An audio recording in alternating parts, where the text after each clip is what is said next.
Welcome to point decoded. మనం చూస్తున్నాము ఆంధ్రప్రదేశ్ రాష్ట్రంలో దుబారా ఖర్చులకు సంబంధించిన డిస్కషన్ జరుగుతుంది. అందులో ముఖ్యంగా ఎవరికి సంబంధించిన అంటే గతంలో అధికారంలో ఉన్న చంద్రబాబు నాయుడు, ఆ తర్వాత అధికారంలోకి వచ్చిన జగన్మోహన్ రెడ్డి, ఇప్పుడు మళ్ళీ ఒకసారి తిరిగి అధికారంలోకి వచ్చిన కూటమి పాలన, వీటన్నిటి నేపథ్యంలో ఎవరు వేటిపైన ఎక్కువ దృష్టి పెట్టారు, ఎవరు వేటికి ఎక్కువ ఖర్చు పెట్టారు అనే విషయానికి సంబంధించి డిస్కషన్ జరిగింది. అది ముఖ్యంగా రిషికొండ పైన ఉన్న భవన నిర్మాణాలు ఏవైతే ఉన్నాయో ఆ భవనాలకు సంబంధించి డిస్కషన్ చేసే నేపథ్యంలో మొన్న కలెక్టర్ల సదస్సులో చంద్రబాబు నాయుడు చేసిన వ్యాఖ్యల ప్రకారం దాదాపుగా 500 కోట్లు ఖర్చు పెట్టి రిషికొండ పైన ప్యాలెస్లు కట్టుకున్నారు. అవి ఇప్పుడు వైట్ ఎలిఫెంట్స్గా మారిపోయినాయి. నిజంగానే అలాంటి దుబారా ఖర్చులు చేస్తారంటే ఎట్టి పరిస్థితులను యాక్సెప్ట్ చేయను అనేది ఆయన చేసిన ఒక మాట, ఆయన చెప్పిన ఒక మాట. సో ఆ నేపథ్యంలో దాని మీద ఇప్పుడు డిస్కషన్ అన్నది కొత్త టర్న్ తీసుకుంటుంది. అంతేకాకుండా ఇప్పటికే వైసీపీ సోషల్ మీడియా, అలాగే టీడీపీకి సంబంధించిన సోషల్ మీడియా ట్విట్టర్స్ ఏవైతే ఉన్నాయో హ్యాండిల్స్, వాళ్ళందరూ కూడా ఇప్పుడే ఎవరి హయాంలో ఎంత దుబారా జరుగుతుంది, ఎవరి హయాంలో ఎంత దుబారా జరిగింది అనే విషయానికి సంబంధించిన డిస్కషను ప్రారంభించే ప్రయత్నం చేస్తున్నారు. అందులో ముఖ్యంగా చూస్తే మాత్రం ఏదైతే చంద్రబాబు నాయుడు కానివ్వండి, లేకపోతే జగన్మోహన్ రెడ్డి కానివ్వండి, వాళ్ళ ప్రణాళికలు లేదా వాళ్ళకున్న ప్రియారిటీస్ బేస్డ్గా అన్నీ చేసుకుంటూ వచ్చారు. అయితే ఆ నేపథ్యంలోనే ఇప్పుడు జరిగిన పరిస్థితులు కానివ్వండి, రెండు రాష్ట్ర ప్రభుత్వాలు అంటే రెండు పార్టీలు ప్రభుత్వాలని నడిపినప్పుడు వాళ్ళు తీసుకున్న నిర్ణయాలు, తద్వారా జరిగిన దుబారాకు సంబంధించిన డిస్కషన్ ఇప్పుడు చేయాల్సిన అవసరం ఉంది. ఆ పాయింట్ని డీకోడ్ చేసే ప్రయత్నం చేద్దాం. అందులో ఫస్ట్ క్వశ్చన్, ఈ మొత్తం డిస్కషన్కి కేంద్ర బిందువుగా మారిన రిషికొండ భవనాలకు సంబంధించిన ఖర్చు విషయంలో ఎవరేమంటున్నారు అన్నది మనం ఫస్ట్ చూడాలి. అందులో ముఖ్యంగా ఎప్పుడైతే జగన్మోహన్ రెడ్డి అధికారంలో ఉన్నప్పుడు, ముఖ్యంగా ఈ రిషికొండ పైన భవనాల నిర్మాణాలు జరుగుతున్నప్పుడు ఒక్కరంటే ఒక్కరిని కూడా అక్కడ అలౌ చేయకపోవడం అనేది మనం చూస్తవచ్చు. అక్కడ ఏం నిర్మాణాలు జరుగుతున్నాయి, అసలు అక్కడ ఏం చేస్తున్నారన్న విషయానికి సంబంధించిన సమాచారం బయటికి పొక్కకుండా అప్పటి రాష్ట్ర ప్రభుత్వం వైసీపీ పార్టీ అధికారంలో ఉన్నప్పుడు ఆ జాగ్రత్తలు తీసుకుంది. అది చాలామందిలో చాలా రకాల అనుమానాలకి తావిచ్చింది. ఓవైపు రిషికొండని బోడిగుండు చేస్తున్నారు, పర్యావరణ పరిమితులు లేకుండానే, పర్మిషన్స్ లేకుండానే ఆ పరిమితులను దాటి మరీ దాన్ని తొలచేస్తున్నారు అన్న మాట కూడా వినిపించింది మనకి. ఆ తర్వాత ప్రభుత్వం మారింది, వైసీపీ అధికారంలోంచి వెళ్ళిపోయి టీడీపీ అధికారంలోకి వచ్చిన తర్వాత ఆ రిషికొండ భవనాలను డైరెక్ట్గా ప్రభుత్వంకు సంబంధించిన చాలామంది పెద్దలు వెళ్ళి చెక్ చేశారు. చెక్ చేసి వాటిని ప్యాలెస్లతో పోలుస్తూ, జగన్మోహన్ రెడ్డి ఇంటిని ఎప్పుడు ప్యాలెస్లతో పోలుస్తున్నారు కానీ ఇది కూడా ఒక రిషికొండ పైన ప్యాలెస్లు కట్టుకున్నారు తన సొంతంగా నిర్వహించడానికి. లక్షలాది రూపాయల దుర్వినియోగం జరిగింది అనేది ఆయన చెప్పే ప్రయత్నం చేశారు. దాంట్లో భాగంగా ఈ మధ్యకాలంలో చంద్రబాబు నాయుడు చేసిన వ్యాఖ్య, 500 కోట్ల రూపాయలు ఖర్చు పెట్టి రిషికొండ పైన ప్యాలెస్లు కట్టుకున్నారు, అలాంటి దుబారా ఖర్చులు నేను చేయను అని చెప్పే ప్రయత్నం చేశారు. ఆ నేపథ్యంలో దాని గురించి కాస్త డిస్కషన్ జరిగిన తర్వాత జగన్మోహన్ రెడ్డి నిన్న ఒక ప్రోగ్రాం తీసుకున్నారు. ఏదైతే మెడికల్ కాలేజీలకు సంబంధించి ఆ మెడికల్ కాలేజీల ప్రైవేటీకరణ పేరుతో, పీపీపీ పేరుతో ప్రైవేటీకరణ చేస్తారు, దాన్ని ఆపాల్సిన అవసరం ఉందంటూ గవర్నర్ని కలిసి 1,20,00,000కు పైగా ప్రతులను ఆయన చెప్పే ప్రయత్నం చేశారు. ఆ తర్వాత జరిగిన ప్రెస్ మీట్లో ఆయన మాట్లాడుతూ ఏదైతే 500 కోట్లకు సంబంధించిన డిస్కషన్ ఆయన చేశారో దానికి ఈయన కౌంటర్ ఇచ్చారు. 250 కోట్లు ఖర్చు పెట్టి, నేను ఇది 500 కోట్లు కాదు, కేవలం 250 కోట్లు మాత్రమే ఖర్చు పెట్టి ఆ భవనాలను నిర్మించాము. అదే టీడీపీ హయాంలో ఉన్నప్పుడు, టీడీపీ అధికారంలో ఉన్నప్పుడు 330 కోట్ల రూపాయలు కేవలం యోగాంధ్ర అనే ఒక కార్యక్రమానికి, యోగా మ్యాట్లు వాళ్ళకు పంపిణీ చేయడానికి ఖర్చు పెట్టారు. 330 కోట్లు ఖర్చు పెట్టి యోగా మ్యాట్లు ఇవ్వడం అన్నది దుబారానా, లేక 250 కోట్లు ఖర్చు పెట్టి 4 విలాసవంతమైన భవనాలు కట్టి అక్కడికి రాష్ట్రపతి నుంచి మొదలు పెట్టుకుంటే, ప్రధానమంత్రి దగ్గర నుంచి మొదలు పెట్టుకుంటే, ప్రపంచాల నుంచి అంటే దేశ విదేశాల నుంచి వచ్చే వాళ్ళకి సంబంధించిన అధ్యక్షులు కానివ్వండి, లేకపోతే వాళ్ళకి సంబంధించిన రిప్రజెంటేటివ్స్ వాళ్ళందరికీ అక్కడ అకామిడేషన్కి అవకాశం ఉండే విధంగా కట్టడం తప్ప అని అడుగుతున్నారు.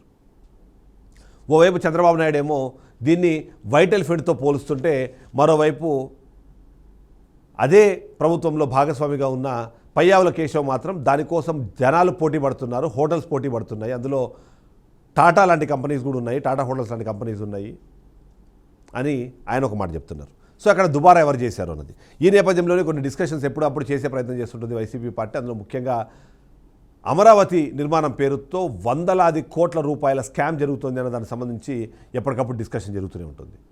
అందులో ముఖ్యంగా ఏవైతే ఇప్పటికే ఉన్న అసెంబ్లీ, ఇప్పటికే ఉన్న సెక్రటేరియట్, హైకోర్టు మొదలు అన్నీ అక్కడ చేసిన భవనాలన్నీ కూడా దాదాపుగా 12,000 నుంచి 20,000 రూపాయల మధ్యలో దానికి స్క్వేర్ ఫీట్కి డబ్బులు చెల్లించారు అన్నది. హైదరాబాద్ లాంటి ప్రాంతంలో స్క్వేర్ ఫీట్కి 2,000 నుంచి 2,500 రూపాయలు ఖర్చు పెడితే అక్కడ 12,000 రూపాయలు ఎందుకు ఖర్చు పెట్టారు అన్నది వాళ్ళు చెప్పే మాట. అలాగే ఇప్పటికిప్పుడు కరకట్ట మీద సంబంధించిన ఆ రోడ్డు విస్తరణ పనులకు సంబంధించి కూడా గత ప్రభుత్వ హయాంలో వైసీపీ 150 కోట్లతో ఆ కరకట్ట రోడ్డును విస్తరించాలని చెప్పి నిర్ణయం తీసుకొని దానికి సంబంధించిన కార్యాచరణ పెడితే ఇప్పుడు 1 కిలోమీటర్కే 180 కోట్లకు పైగా ఖర్చు పెడుతున్నారు. ఎవరు పెడుతుంది దుబారా అన్నది ఇప్పుడు వైసీపీ పెడుతున్న ప్రశ్న.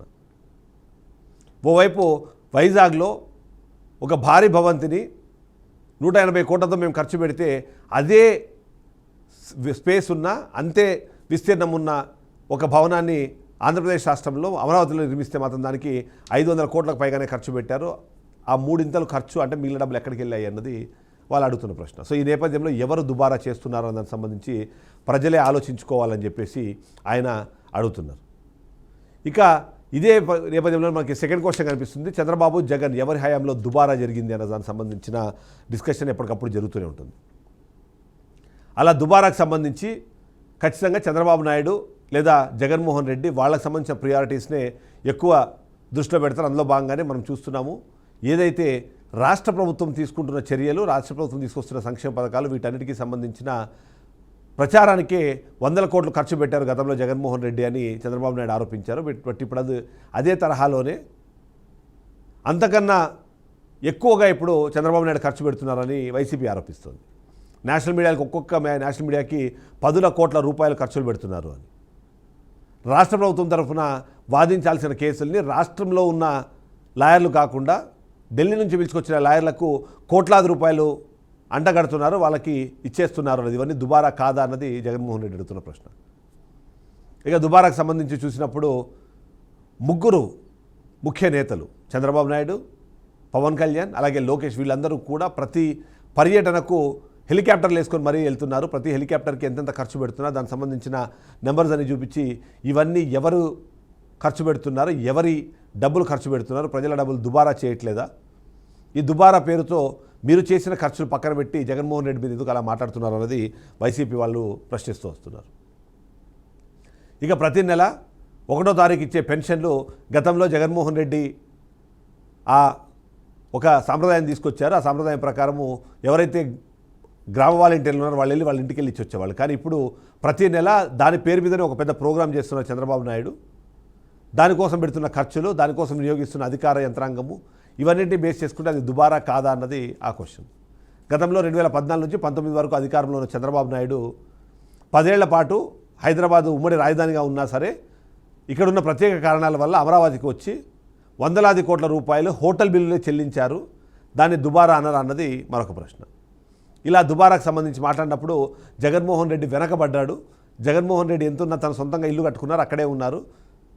ఎక్కడికైనా వెళ్ళొచ్చినా సరే ఆ ఖర్చులు అన్నవి డిఫరెంట్గా ఉంటాయి. కానీ చంద్రబాబు నాయుడు ఏదో ఒక పాయింట్ని తీసుకొని దానికోసం దుబారా ఖర్చులు చేస్తున్నారు అనే మాట్లాడే ప్రయత్నం చేస్తున్నారు. ఈ నేపథ్యంలో మనకి థర్డ్ క్వశ్చన్ వస్తుంది. ఈ థర్డ్ క్వశ్చన్లో ఖచ్చితంగా చంద్రబాబు నాయుడు జగన్లలో ఎవరు అభివృద్ధిపైన ఎక్కువ దృష్టి పెట్టారు అన్నది నెక్స్ట్ క్వశ్చన్. ఎవరికి వారే వాళ్లకు సంబంధించిన అభివృద్ధిని వాళ్ళదైన శైలిలో దానికి డెఫినేషన్ ఇచ్చే ప్రయత్నం చేస్తున్నారు. చంద్రబాబు నాయుడు హైదరాబాద్ని ప్రపంచ పటంలో పెట్టింది నేనే, హైదరాబాద్తో పాటు దేశవ్యాప్తంగా ప్రపంచవ్యాప్తంగా ఐటీకి ఆద్యుడిగా చెప్పుకుంటుంటారన్నది జగన్మోహన్ రెడ్డి కానివ్వండి వైసీపీ నాయకులు కానీ చేసే ఒక విమర్శ. చంద్రబాబు నాయుడు హైదరాబాద్ని అభివృద్ధి పదంలో నడిపించడానికి కీలకమైన వ్యక్తిగా మాట్లాడుతున్న నేపథ్యంలో ఆ తర్వాత వచ్చిన వాళ్ళు దాన్ని కంటిన్యూ చేశారు. 2004 నుంచి ఇప్పుడు 2025లో 21 సంవత్సరాల పాటు చంద్రబాబు నాయుడికి హైదరాబాద్కి ఎలాంటి సంబంధం లేకపోయినా 96 నుంచి 2004 వరకు 8 సంవత్సరాలు చంద్రబాబు నాయుడు ఇక్కడ పాలన కొనసాగించిన నేపథ్యంలో ఆ 8 ఏళ్లకు సంబంధించి 2001లో ఇక్కడ ఏదైతే మనం మాట్లాడుకున్న సైబర్ టవర్స్ కడితే ఆయన అధికారంలోకి వచ్చి ఆయన దాన్ని ప్రారంభించిన 3 సంవత్సరాల తర్వాత అధికారంలోంచి దిగిపోతే ఆ తర్వాత వచ్చిన సక్సెస్ అందరూ తీసుకొచ్చిన అభివృద్ధిని అదంతా ఆయన గొప్పతనంగా చెప్పుకుంటారు అన్నది మరొక మాట చెప్పే ప్రయత్నం చేస్తున్నారు. ఇక జగన్మోహన్ రెడ్డికి సంబంధించి ఆయన ఒక్కడంటే ఒక్క రూపాయి కూడా అభివృద్ధి పని చేయలేదు, కేవలం సంక్షేమ పథకాల పేరుతో బటన్లు నొక్కారు అన్నది టీడీపీ పార్టీ చెప్తూ వస్తుంటుంది. జగన్మోహన్ రెడ్డి ఓవరాల్గా చూస్తే తన హయాంలో క్యాపిటల్ ఎక్స్పెండిచర్ని 26 నుంచి 27% మాత్రమే పరిమితం చేస్తే అదే చంద్రబాబు నాయుడు 55% పైగానే ఉంది అన్నది అదొక నెంబర్ మనకు కనిపిస్తుంటుంది. చంద్రబాబు నాయుడు ఆలోచన విధానం కానివ్వండి, ఆయన మొత్తము ఐటీ మీద లేదా టెక్నాలజీ మీద ఇన్వెస్ట్మెంట్ చేస్తూ వెళ్తే జగన్మోహన్ రెడ్డి మాత్రం ఆంధ్రప్రదేశ్ రాష్ట్రానికి ఉన్న అతిపెద్ద కోస్టల్ ఏరియా కానివ్వండి, లేకపోతే ఆంధ్రప్రదేశ్ రాష్ట్రానికి అతిపెద్ద అసెట్గా మాట్లాడుకునే తీర ప్రాంతాన్ని కానివ్వండి టార్గెట్ చేస్తూ 4 పోర్ట్లు 10 ఫిషింగ్ హార్బర్లను కట్టారు. తద్వారా అభివృద్ధికి దానికి ఆయన ఆ పదంలో వెళ్ళారు అన్నది. ఇక వచ్చిన కంపెనీలు పోయిన కంపెనీలకు సంబంధించి రెండు పార్టీలు వాళ్ళదైన లెక్కలు చెబుతూనే ఉంటారు. వాళ్ళదైన స్థాయిలో వాళ్ళదైన స్టైల్లో వాటిని ప్రజెంట్ చేస్తూనే ఉంటారు. జగన్మోహన్ రెడ్డి హయాంలో చాలా కీలకమైన కంపెనీలు వెళ్ళిపోయాయని చెప్పి చంద్రబాబు ఆరోపిస్తే, చంద్రబాబు హయాంలో చాలా కంపెనీస్ ఇప్పుడు పారిపోతున్నాయి అంటూ జగన్ కూడా విమర్శిస్తున్నారు.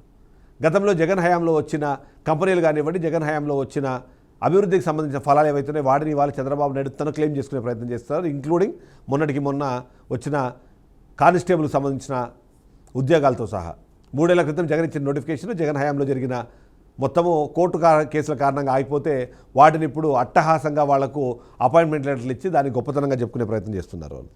సో ఈ నేపథ్యంలో చూస్తే అభివృద్ధి మీద ఎవరిదైన స్టైల్లో వాళ్ళు అటువైపుగా దృష్టి పెట్టారు.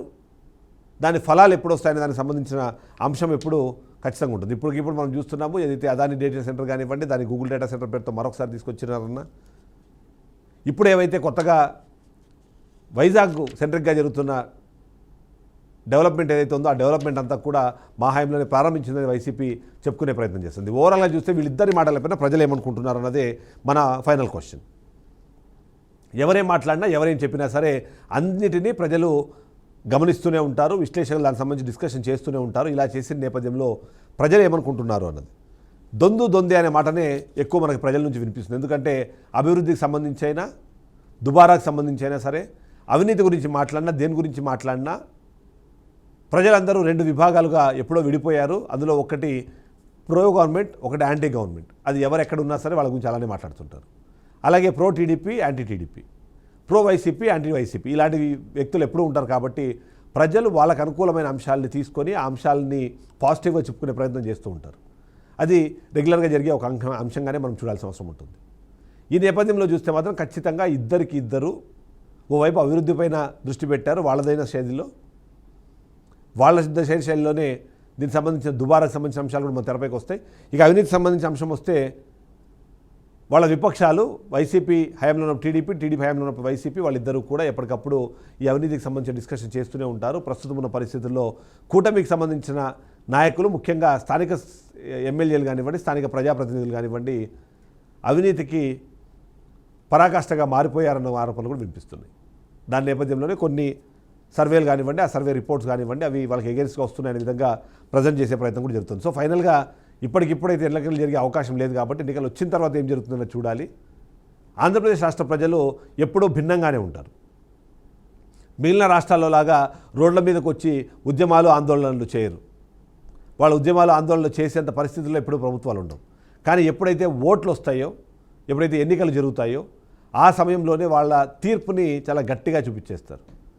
23 సీట్లకు పరిమితమైన టీడీపీ అయినా, 11 సీట్లకు పరిమితమైన వైసీపీ అయినా ఆ ఆగ్రహాన్ని ఫైనల్గా ఎన్నికల సమయంలోనే చూశారన్నది మనకు తెలుస్తున్న సిచ్యువేషన్. సో ఈ నేపథ్యంలో ఇలా చూసినప్పుడు ఖచ్చితంగా ఇద్దరు ముందుకు వెళ్ళే క్రమంలో వాళ్ళ స్టైల్ని, వాళ్ళ ఫార్ములాని ఫాలో అవుతూనే ఉన్నారని చెప్పాల్సి వస్తుంది.